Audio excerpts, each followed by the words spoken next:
کہ زائرین آئے ہیں زیارت کے لیے، اور امام غلام کو پہلے بھیج دیتے ہیں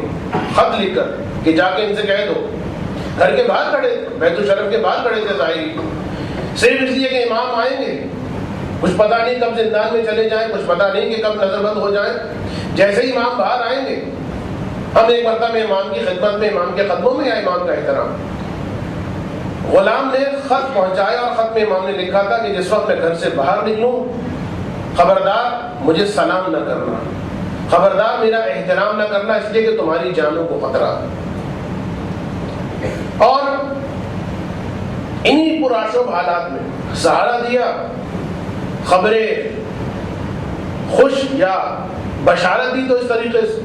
کہ ایک امام کا چاہنے والا راوی گھبرایا ہوا امام کے پاس آیا اور ہاتھ جوڑ کر کے عرض کرتا ہے مولا میں کیا کروں، حالات ایسے ہو گئے کہ میں سوائے آپ پر درود بھیجنے کے، سوائے آپ کے دشمنوں سے بیزاری کرنے کی، گوشہ نشین ہو کر گھر کے کونے میں بیٹھ کر، اور سوائے آپ کے مصائب پر رونے کی، مولا میں کچھ اور نہیں کر پاتا، اس سے زیادہ کی میری قدرت نہیں.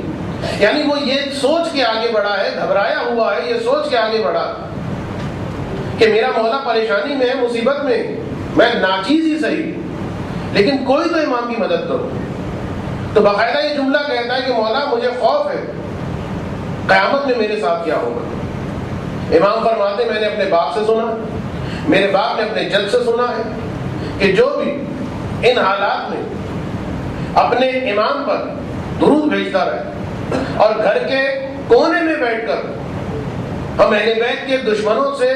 اظہار برات کرتا رہے تو خدا اس کی آواز کو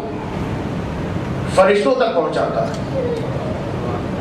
فرشتے استغفار کرتے ہیں اور پھر یہ کہتے ہیں فرشتے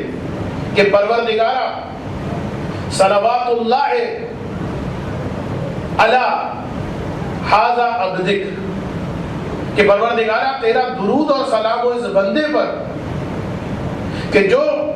قدرت نہیں رکھتا لیکن جتنی قدرت ہے وہ اس قدرت پر عمل کرتا. خدا کہتا ہے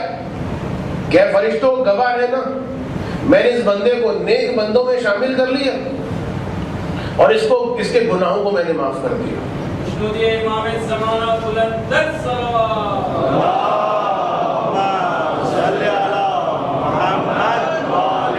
اور پھر اس مومن کو